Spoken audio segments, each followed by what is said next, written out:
See, the shooters, like, there's just so many places you could score a goal on a goalie. And so if I have an idea of how he likes to shoot it, I'm ahead of the game a little bit. That was part of my homework when I played, was to really dig down on the top players on the other side.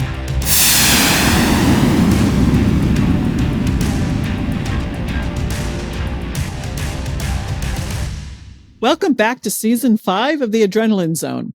Arguably, the highest speed, non-motorized team sport in the world is ice hockey. It's so fast-paced that players only stay on the ice for a couple of minutes at a time in what seems like, for laymen like me, to be a blur of action. The hockey puck itself can easily reach speeds of up to 100 miles per hour, and one person's responsible for keeping that puck out of the goal, either at the end of a long-range slap shot or in the scrum of bodies that can develop in front of the goal. And that's the goalie. Behind all of that protective padding, it's one of the loneliest positions in sports. Our guest today is Martin Brodeur, who played 22 seasons in the National Hockey League, 21 of them for the New Jersey Devils. He won an amazing 3 Stanley Cup Championships along the way. He's the all-time leader in shutouts and games played, among other records, and he's the only goaltender in NHL history with 8 40-win seasons. He also won 2 Olympic gold medals with Team Canada, and he's widely regarded as one of the best goaltenders of all time. And of course, he's in the Hockey Hall of Fame. Many thanks to our sponsor for this episode, Culligan Water. Culligan's drinking water systems deliver the superior filtration and refreshing hydration you need to fuel your high-performance lifestyle. Learn more at Culligan.com. We caught up with Martin at his home in St. Louis. So Marty Brodeur, welcome to the Adrenaline Zone. It's great to have you with us today. Thanks for having me. Yeah, I'm really looking forward to this conversation. My brother is a big St. Louis Blues fan and a big Monster hockey fan. So this is going to be awesome. But let's get started and just tell us about where you grew up and how you got started playing hockey. Well, I grew up in Montreal. Obviously, when you're a kid, you're almost born with skates in Montreal. So I'm one of, of 5 kids in my family. So both my brothers played hockey. My dad used to be a goalie for, never played professionally, but he played in the Olympics in 1956, won a bronze medal. And so I got a big background in hockey in my family. And like I said, I was fortunate enough to grow up in an area that the Montreal Canadian is the ultimate. With all the Stanley Cups that they won, it's kind of a great team to be able to be a fan of when you're learning the game and see all the grades that went through that organization. And, this is kind of, was fortunate about that. Every single park had a ice rink. So there was no excuse if you loved the game, it was available everywhere you wanted. So I guess my friends Andrew and Jeff Molson will be delighted to hear of your previous affection for the Canadians. Right? Yeah, that changed when I got older, though. Yeah, I can imagine. Yeah, so much for that, right? Well, goaltenders have a reputation for, being a unique breed of cat, right? It's perceived as a very lonely position with a lot of pressure.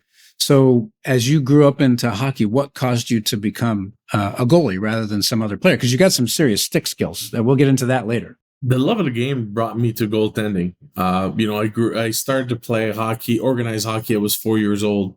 I had an older brother that was probably like 16 months older than me. So I was just kind of following him all the time, everywhere, and playing hockey. And when I was probably like 7 or 8 years old, in the summer, it's time for training camp. And the previous year, I finished the season on 2 different teams because somebody needed a goalie. And I said, well, I'll try a goalie. I've never played goalie in my life. And my dad was super excited because he's never really pushed it on me as a goalie dad, as a goalie.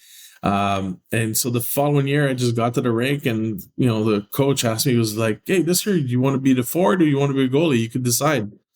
And I was like, I looked around, my dad was not even around me. So I made that decision by myself at like 8 years old.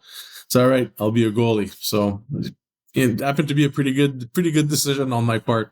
Yeah, I know. The rest, they say, is history because you have so many personal accolades. A few just beginning with the Calder Trophy for being Rookie of the Year, then going on to win like every award a hockey goalie can earn. So as you look back on it all, What do you think it was that gave you such a competitive edge? Well, to me, it was like I said, I didn't take anything for granted all my life. I was afraid of not being in the NHL one day. I think I always say that. It's funny. I work in hockey now, and I always tell my goalies the easiest thing to do is to make it to the NHL. The easiest thing to do it's to win a Stanley Cup. But the problem is like to do it again and to stay on top. And that's the pressure that a goalie, because it's hard to rely on people around you. It's all about you, and there's only one goalie per team. Obviously there's one number one goalie and there's always a backup goalie, but everybody wants to have your job. And so the hardest thing is to stay on top. And to me, my idol was Patrick Roy. He's a guy that played in the league for a long, long time. And he was great. He was one of the greatest goalie, but the way I really admired about his game is how consistent he was every single year. He never had a bad year, even though his teams were, up and down once in a while. His performance it was always up to par for the talent that he had. And it's something that to me was so important. Every single year I was getting myself ready to be the best I could be and not let that title go. It's like you get it. It's the hardest thing to do because it's easy to say, I made it. You know what? When you say that, I think that's the start of your of your falling back a little bit. So that's one of the things I think helped me. It's that almost an insecurity to try to be the best all the time and not letting my guards down. And if I felt that 80% of me was better than anybody else's 100%, so I was playing hurt all the time. I didn't want to give an edge to somebody because I had a bad groin or my shoulder was hurting. And I said, you know what, I'll suck it up and then I'm just going to plow through it and play through injuries. And I think that's what probably made me, because just the willingness of me wanting to be the best every single year. That's so true. In so many professions, once you get to the top, it's easy to get complacent and fall right back down.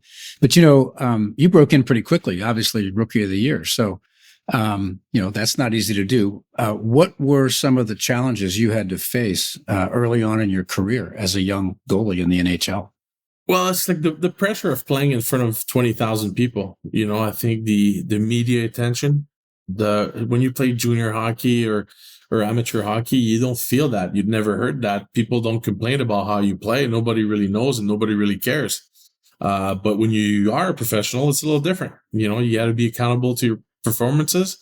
And I think this is where it goes both ways. The accolades are nice, but it could get overwhelming at times too. And so it's how to stay level-headed throughout my first year, because I was fortunate to be put in a position to be successful. I had a really good team in front of me.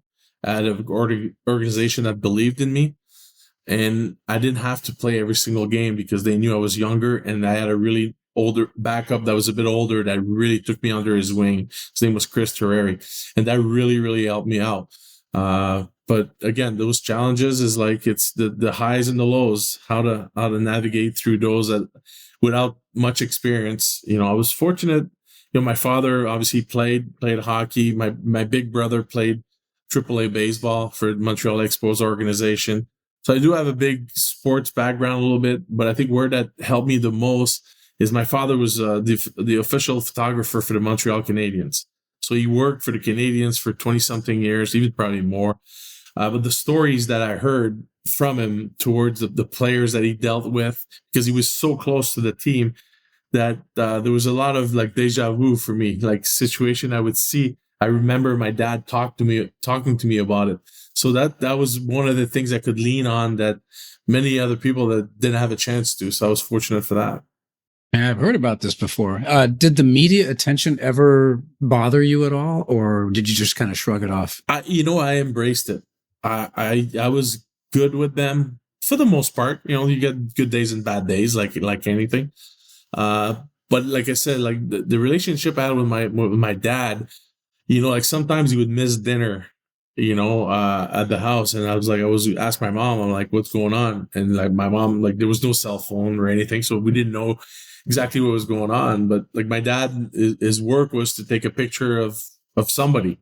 And he's in the studio, and the guy had a practice, and the guy made my dad wait for 2.5 hours and never showed up. And next thing you know, I heard that story at the dining table, And so obviously when I'm becoming a pro and I'm exposed to these things, the first thing I do is like I leave my stuff and I go right away to the guy, do what I need to do because I don't want him to say that about me to his family. Yeah. You don't want to be that guy. Exactly. I love it. So that helped me with dealing with that part of the game that I think if you talk around the league, like people, they understand, like for me, game day or not game day, it didn't affect me to be able to communicate and give my time to them. Yeah. I want to rewind a bit because you had such an illustrious career with the New Jersey Devils and played with the team at a top performing level for so long. And you talked about the desire to make sure you were doing your best all the time. Did you change your training regime from time to time to adjust to that? And did that contribute to your success? Well, for sure. I think as you get older, everything changes. I think things and I think the way that the sport and any sport is the same. People learn different ways to train. Your eating habits become so different than maybe 5 years ago, and it evolves every single year. And so, you're fortunate when you play on a professional hockey organization. They have a supporting staff to help you for all that stuff and try to move the right direction. And as a goalie, a lot of it is technique. There's your goalie that comes in is going to play a certain way, gets a lot of success. It's intriguing for me. Now I'm sitting down with my goalie coach, looking at what this guy's doing. Why is it successful for him? Can I incorporate anything into my game that could really maybe help me out? And, like I said, I played for 22, 23 season. So I've seen a lot, like from my day one, just the equipment itself. I mean, it's night and day from the last day I played a hockey game. And so all these things are important. And I think you have to adjust if you want any longevity in what you do, you have to be willing to adjust. Because if you're stubborn about a certain way because you have success, I think that's where it becomes a problem a little bit. How much of the way you adjusted and adapted and continued to reinvent yourself meant that the other players, your opposing players, couldn't get used to your style of play and try and beat it? Yeah, well, that's the beauty of it a little bit. And it's funny, I had a conversation with one player when I was younger. And so I didn't even start my NHL career yet. And we're doing breakaways. And like I said, I have my own style, the way I like to play the game. But I really are intrigued and I'm a big fan or student of the game. And so I always look to try to do something different. And so every time we're doing breakaways, like the guy came in like 5 different times on me, the same player during practice. And I stopped him 5 different ways. And he's like, what's going on? Like, how you don't know what you're doing? I go, well, if I don't know what you're doing, you don't know what I'm doing. So I think that's to my advantage. So these are things I think you're right. Like when you play and you start changing, people see, and especially now these days, that the videos, like people are going in, they know exactly. Like to me, I knew exactly the shooters. Like there's just so many places you could score a goal on a goalie to a certain extent, coming from a certain angle.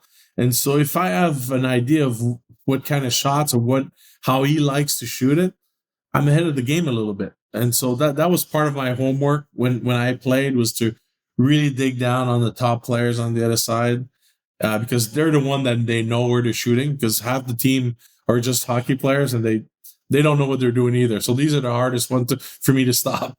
But the top players, I was really bearing down on.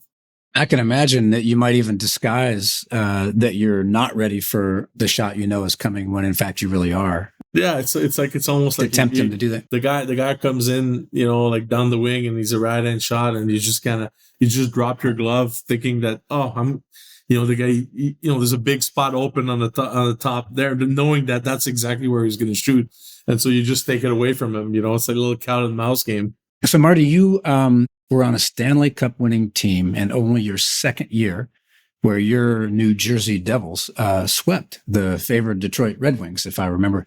Tell us how you felt during the final minutes of Game 4 of that series. What was going through your head? We had a 3-goal lead, so it was didn't know better anyway how to react. But to me, it was to look around. I was like, obviously, this is the ultimate. I would have quit hockey after that 2 minutes. I would have been fine with it because this is what I wanted to do, is to win a Stanley Cup. That was my dream. But just to look around the fans, especially my bench. I mean, you look back now, we had like grown men crying before. I mean, it's like you work all your life to win a Stanley Cup. And, I was a rookie, but, I got it pretty easy. I won't lie to you. My first year, I lost in the conference finals, game 7. The second year, I won the Stanley Cup. So I thought everything's going to be pretty easy. I kind of found out later on that it's not that easy to try to get back at it. But what a moment. My dad, my family was there. I had my firstborn was born like the series before on June 8th, and we won on June 24th. So it was such a great moment. I think that, just like I said, that clock, when they say like it slows down, it really slows down. It's like you couldn't wait to get it to 0, and it seemed forever. Time dilation. I'd like to hear if you made the moments from other Stanley Cup victories or the Olympics. You were in the Olympics as well, and that had to be a really special moment. Yeah. Well, this is two different things, like, to me, playing in the Olympics meant the world. Like I told you earlier, my father played in the Olympics in 1952. That was the last, so in 1950, I think it was 1952. Yeah, so my dad played in 56. 1952 was the last time Canada won the gold medal. And so since my dad played in the Olympics, Canada never won the gold medal. Like everybody's kind of surprised about that because, you think Canada, you think power of, the hockey power and all that. But so in 2002, when we got to Salt Lake, Wayne Gretzky was our general manager. And he created a team that like it was like a dream team for hockey. I mean, from Joe Sakic to Steve Yzerman to we had a bunch of players. Eric Lindros at the time, Mario Lemieux, Paul Correa, and we just went into to Salt Lake City and took care of business. And the support we got from everybody that lived in Canada that in February in 2002, it was amazing, and the adjustment, and that's thing as an athlete, like people say, hey, they're all the best players playing together, for sure they're going to win. Well, we had 12 captains, so you have to be careful who's going to lead who here. We had about 8 centermen. So that means like the center is going to have to play wing. For a goalie, it's a total different system. Total different players that play for you, and you have to perform in a 2-week period. And so there's a lot of adjustments to be made. And so we're really proud of all of us, that when we go to these tournaments, to be able to gel together and be able to perform. And when it goes bad, like we lost our first game against Sweden that year, in the premier games there.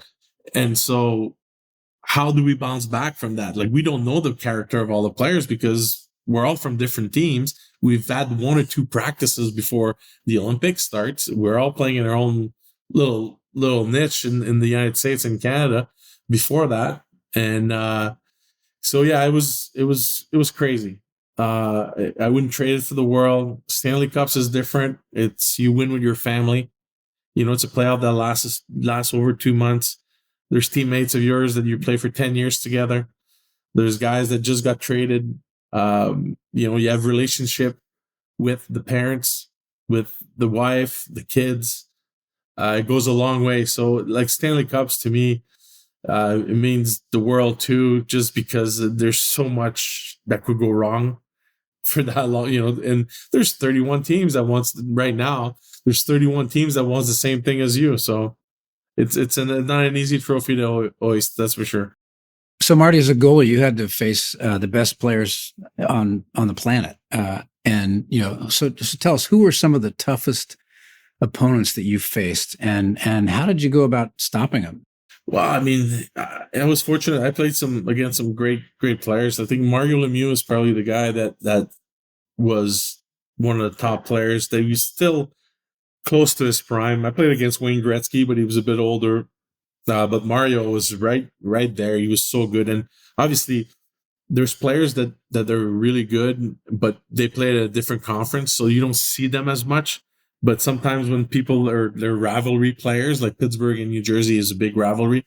And so we got to face them. And if it wasn't Mario, it was Mario and Jagger, and so there was a lot of talent there in Pittsburgh. But Mario Lemieux, I remember, I think the first game, he scored like 3 goals. I couldn't even stop him. Second game, he scored 2 goals. Third game, I think he scored another 3 goals. And I was like, am I ever going to be able to stop that guy? And so, and finally, it was like the biggest win. It's like when he didn't score a goal on me. He had probably 4 assists, but at least he didn't score. So yeah, he's one of the guys that give me a lot of trouble. But I was not the only one, so that's good.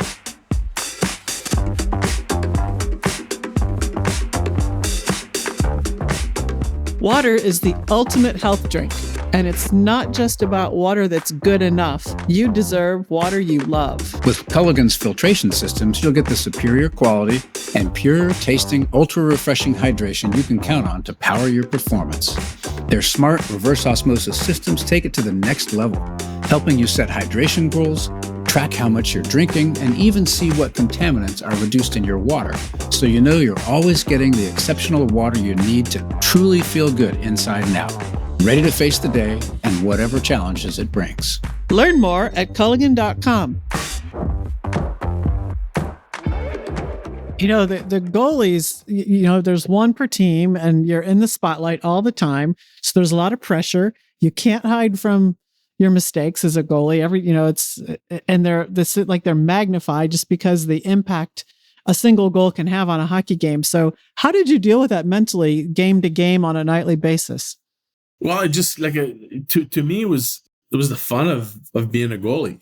First of all, as a kid, it was like great because I played the whole game. I was on the ice. So that's what I love about being a goalie. I didn't have to go sit on the bench. But I think the pressure of having the game in your hands, regardless of what type of game it is, like you're a deciding factor, I would say, for 90% of the game, probably more. Because if you decide to let the puck goes in, your team's not winning, and to me, it's a little bit like a pitcher or a quarterback. Like you're on your own bubble, and there's not many people talking to you. You get in your own head at the same time.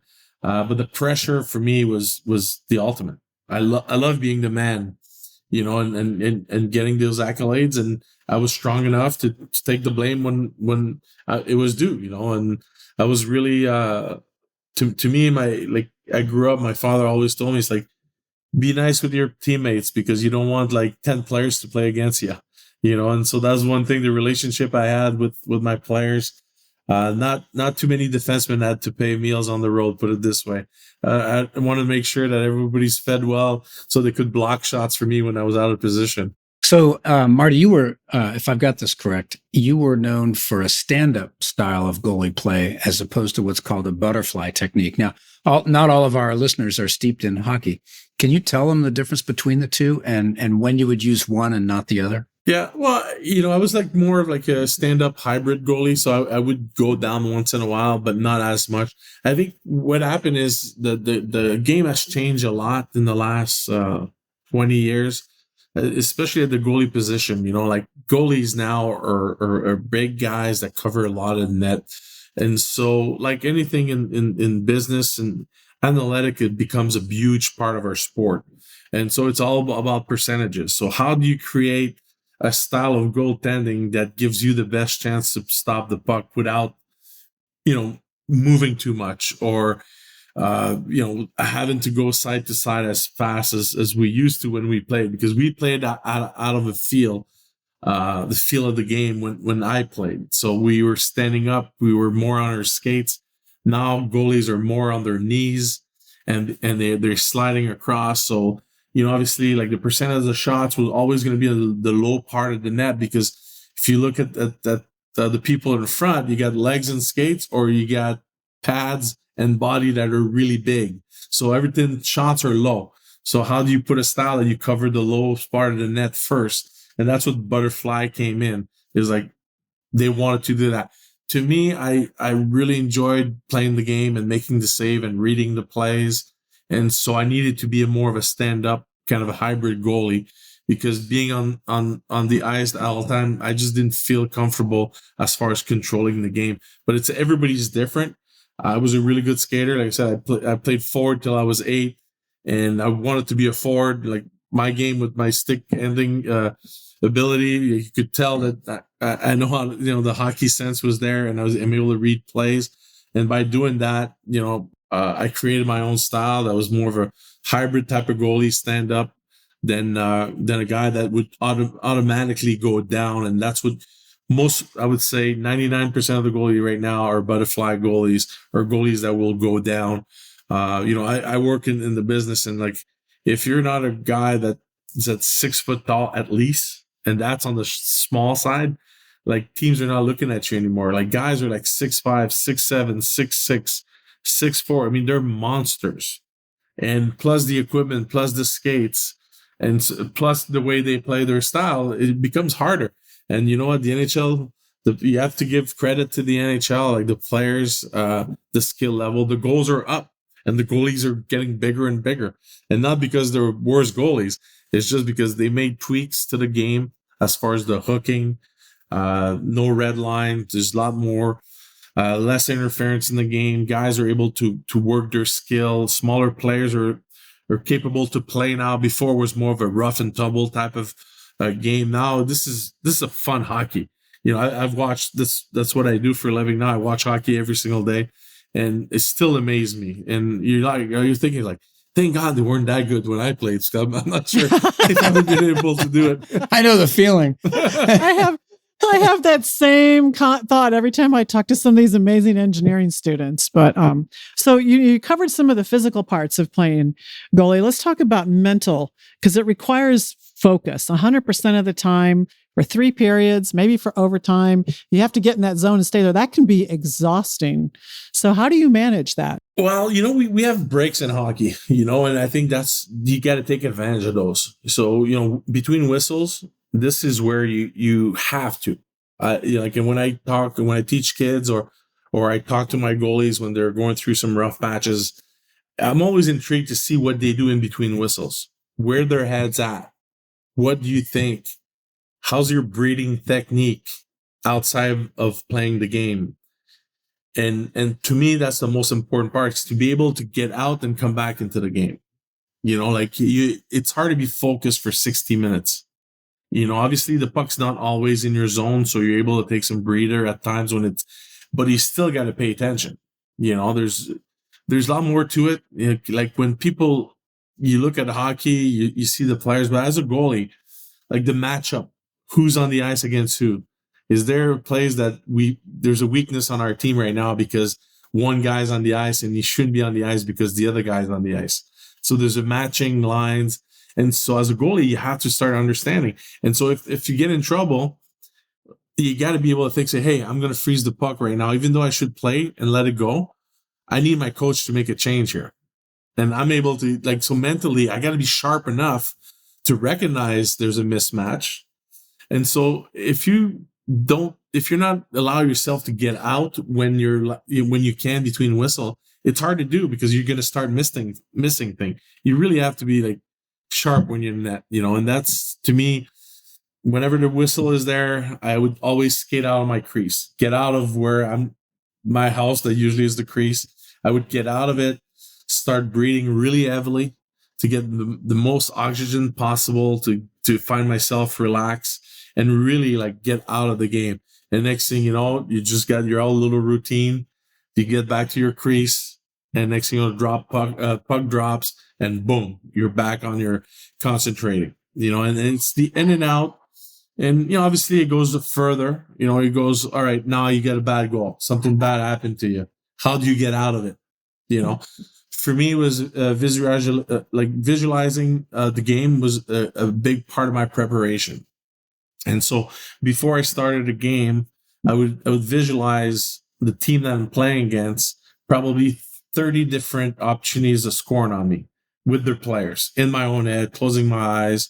So when I got to the game, there's things that would happen that I would see it before it happened because I just saw it in my mind, and it's the same thing when I got a bad goal. before they drop the puck at center ice, I would just see myself stopping the shot I just let in, and next thing you know, whenever that puck dropped, I forgot about it because, in hockey, the next shot is always the most important part. Like the one that just passed, even though it's a great save, it doesn't count anymore. It's done. It's what you do next. And so these episodes keeps happening and it goes on for 60. And sometimes you're right with the overtime. I had some 4-period overtime on top of my 3 periods of hockey, remember we had a chance to win the Stanley Cup against Dallas in game 5. We lost in 3rd overtime. It was a 0-0 game to push it to game 6 that we won in 2nd overtime to win the Stanley Cup. Wow, that's a marathon. Yeah, and think about this a little bit. Whoever erases you because it's for the Stanley Cup, it's not for just a win, A lot of goals are scored and, this big scrum, massive bodies in front of the goal. But sometimes it's you and that against just a shooter, right? It's a breakaway, it's a penalty shot, it's a shootout. You could either say, I got to fix this, or, okay, dude, come at me. I'm going to stop you. What was going through your head when there was some kind of breakaway and it was just you against a shooter? I think it's a huge challenge. I think for, you go in and next thing you know, your body changes completely when there's a big chance like that coming in, and it's now you zone in, you're on one-on-one. You don't have to worry about a pass. You don't have to worry about somebody maybe pulling him a little bit. That's going to change the way he was going to shoot the puck. The guy's all alone. And so now it's all about reading the play. It's you're going to go in. Is the guy a lefty or righty? Where's the puck? Is it on the side of his body or it's in front of his body? And so you start recognizing all these little things. You look at his eye. Is he looking at the puck or he's looking somewhere over my shoulder? Is he looking at my in between my legs? And so I kind of put everything together, and now I'm trying to read what he's going to do. And sometimes I would just move on one side of the net, like I said earlier, and just give up something that he sees that I'm giving up. And if I see that he's recognizing it, I'm doing that, most of the guys will try to beat me where I'm giving it up. And so I think that's to my advantage. But these are kind of game a little bit. You kind of read the body language, and this happens in 2-3 seconds, and you just kind of process all that stuff. And after that, it's a shot, and you could miss the net. If you're in good position, he could hit you. He could miss a shot, or you could score a nice goal. So let's talk about a different kind of risk. We've been talking a little bit about being the goalie and that, that pressure and that risk and having to manage that. But there's also risk of injury because hockey is a very violent sport. And every time I've watched it and people are crashing into the wall, I'm wincing because they're going at high speed and it's just go smush. The puck is very hard. It moves very fast. So how did you approach that risk? And were you injured a lot? You know what? I was fortunate not to be injured too much. Obviously I played hurt a lot. It's a lot different to be hurt than being injured. I always say that to people. I go, if you're injured, you're injured. If you're hurt, you could play.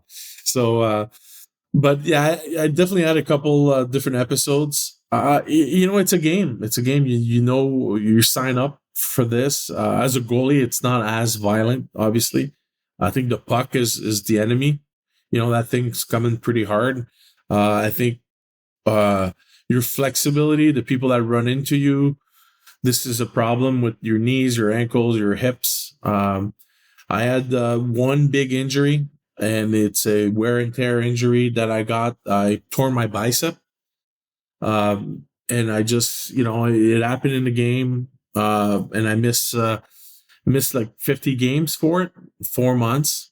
In 2009, I was a bit older at the time. And again, never, my bicep never hurted before. And the guy shot the puck over the net. I went to grab it, and I felt like somebody kind of came in with a stick and kind of darted me right in the bicep. It was that painful. And I looked around, and there was nobody around me. And then after that, I couldn't support my arm. My arm kept on falling down because I had no more bicep. And they stopped the play, and I turned around and it's like, dude, we got to get you to surgery. So within a day or two, I was getting surgery. They reattached everything, and it took 4 months, and I played for another 12 years after that, probably.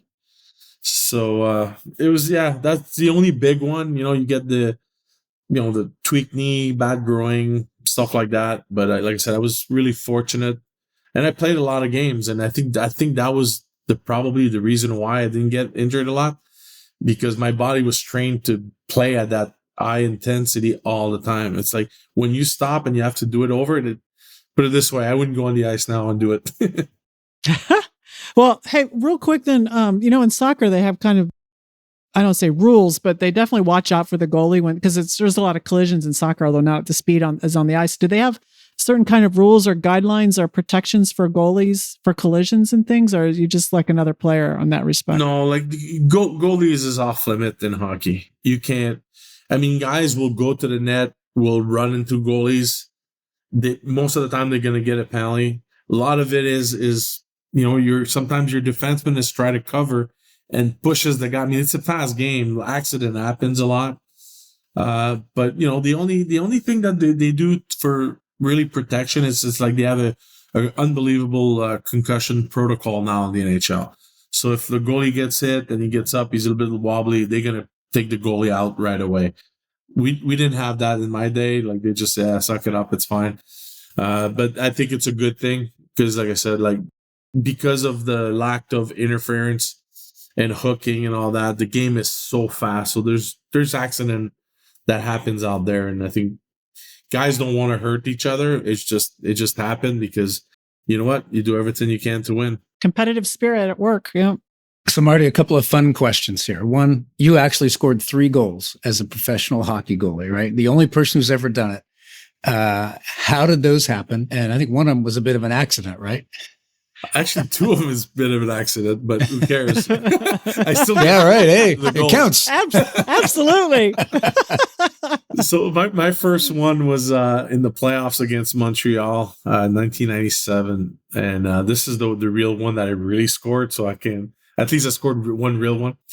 I just kind of stopped the puck behind the net, and everybody kind of dove towards me, and I was able to shoot the puck over everybody's head.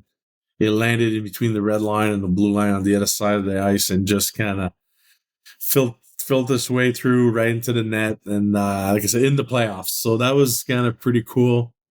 The other one, that was kind of it was a funny one because I didn't even know like I was credited with the goal, so it was kind of funny.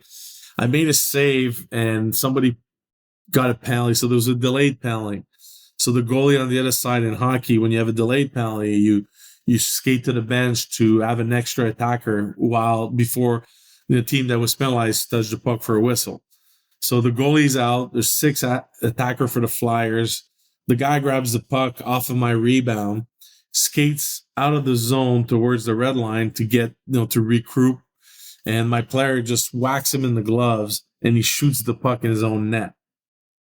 And so because I'm the last guy to touch the puck, I get credit for the goal. But it doesn't stop that. So that puts the game 3-1 for us. And that was in the middle of the third period. At the end, the Flyers scores on me to make it 3-2. We finish, we win 3-2. And who's got the game winner? Me. Yeah, you got it. I love it. So that was the funniest one. And the other one was against Carolina. It's similar. I made a save on a breakaway. The guy got pulled for a penalty, and the guy tried to shoot it back at me. He missed me, and the goalie skated off, and it went off the board back into the net, and I was credited for the goal. So, like I said, I didn't do much, but hey, who cares? It's how many goals you scored. Right. Yeah, right, exactly. I love it. Well, in addition to that, having an NHL record about how many goals a goalie scored, you also have a rule named after you, the Brodeur Rule, based on your puck handling skills. And I was reading about it, and I didn't quite follow all the intricacies, but how did all that come about? Well, yeah, so, like I said, I was really active playing the puck, so I kind of looked up at Ron Extall, it's an old goalie for the Flyers that used to be like a third defenseman out there. He was roaming around, making plays. And I really worked at my game to do that. I became really effective. And because of that, there's a lot of other goalies that started to do the same. And it became a problem for the NHL because there's like, well, we're not allowed to hit them. They're going out of their net. They're making plays. It's harder to score goals because the goalies are controlling everything. So they decide to put those trapezoid behind the net. So these are the lines from the goal, almost from the goal post and an angle. The goalies are not allowed to play the puck in those areas anymore. If I touch it there, it's a penalty. So that's what they call the Brodeur Rule. I was allowed to play right behind my net and in front of the goal line, but not in the corners. So I don't know. They said the Brodeur Rule, but there's other guys that affected it too. So it's like the inverse penalty box in soccer. Yeah. Yeah. Yeah. So as we get closer to the end here, Marty, because this has really been a fun conversation for us. It really has. What kind of advice would you give? And you do this every day because you're still in the business. Aspiring goaltenders who hope to follow in your footsteps. Well, to me, it's like you never know when your opportunity is going to happen. You know, you have to give yourself a chance, and you got to show the people that are are involved in your career and any possibility of getting a break. You know, like you can't give them a reason not to look at you. And so by saying that, it's like just be yourself. Work as hard as you can. Be a good person. That goes a long way. Be a good teammate. And to me, it's like I say that to these kids all the time. Like, you don't know who's watching. You don't know who's watching. And that's the biggest thing. Because while you're going to put your guard down, this might be your best opportunity ever in your life, and you'll never know it. And so that's, your career is short. I played for 20 something years. There's not many goalies that played that long. I played the most game ever, and I still feel my career was short, and because I still would love to do the same thing I did for the past 20 something years.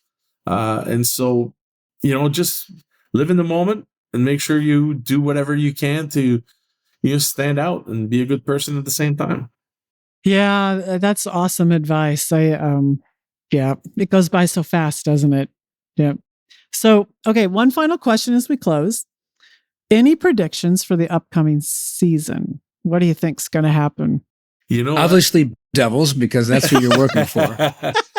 Well, we had a tremendous season last season, so hopefully we'll be able to continue in that vein. That's for sure. I think it's hard to tell. You know why? Because hockey is such a summertime. There's a lot of changes in teams, a lot of new personnel, and it always takes a couple months to see like what worked and what didn't work. And so it's hard to predict. You're gonna have your Toronto Maple Leaf, that's going to be good. I think the Devils will be a decent team. I think Colorado is going to be a really good team also. LA had a great season last year. We'll have the Carolinas going to be a great team. But who's going to fall and who's going to step up? Like, is it Detroit this year that's taking a step up? Is it Buffalo? Is Tampa Bay taking a step down? Who knows? Like I said, it takes time. In hockey, it's not like other sports. There's a lot of things. Injury is a big factor.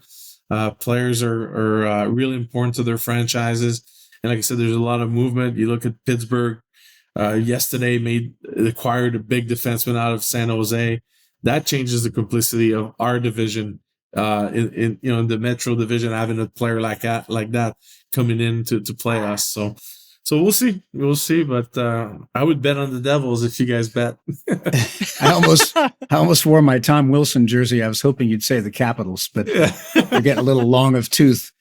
Who knows? But you'd love to have him, though. That's a good player right there. Yeah. So, hey, thank you so much for joining us today. It's really been fun. As I said, we've always wanted to have a gifted hockey goalie on this show, and it's been terrific talking with you. And good luck to the Devils this year. Well, appreciate it. Thank you so much. All right. Thank you. That was former professional hockey goalie and 3-time Stanley Cup winner Martin Brodeur. I'm Sandra Magnus. And I'm Sandy Winnefeld. Thanks again to Culligan Water for sponsoring this episode. Your life is about taking risks your water shouldn't be. Learn more at culligan.com. And join us next week for another edition of the Adrenaline Zone. And be sure to tell your friends all about us.